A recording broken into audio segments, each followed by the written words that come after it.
Donald Trump. It's just me, Paula Poundstone. I was just playing with the cats. I saw some of Darlene Graham's debate with her runoff opponent for the Senate, Representative Ralph Norman. Could I ask you a question? Are there any standards at all for Republican office holders now? Darlene Graham's brother, Senator Lindsey Graham, was in the House of Representatives from 1995 until 2003.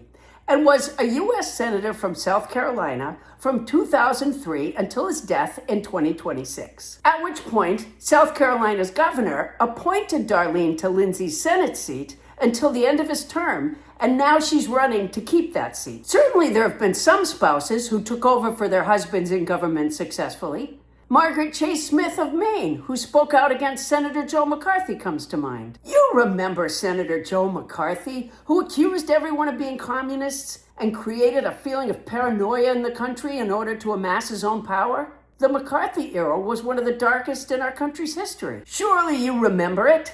His lawyer, Roy Cohn, was your lawyer and mentor. He's the guy who taught you never apologize, never admit you're wrong. Is this ringing a bell? Remember when you were frustrated you couldn't get a lawyer to lie big enough for you?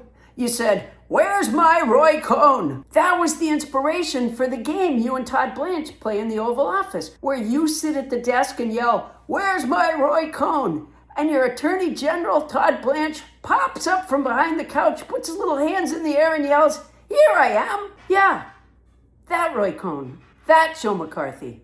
That stain on our history. Well, Margaret Chase Smith replaced her husband in the House of Representatives after his heart attack and death, but she had worked as his secretary, and she was quite well educated. But Darlene Graham was Lindsey's sister, and I'm not sure what Darlene brings to the table, other than your ringing endorsement. Did you see when she couldn't answer the question about Taiwan?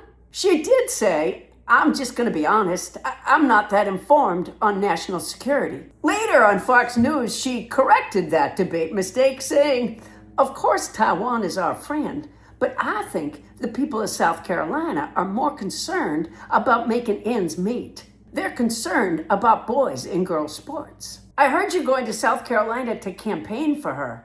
Why? Why waste her in the Senate? Why not get her on your Iran negotiating team with the realtors? She'd be perfect. Or for that matter, as the country walks through a minefield of previously nearly eradicated diseases, why not replace RFK Jr. with her? She can't be any worse. She's from South Carolina. They've got a lot of pricker bushes there. I'll bet she knows her way around a box of Band-Aids.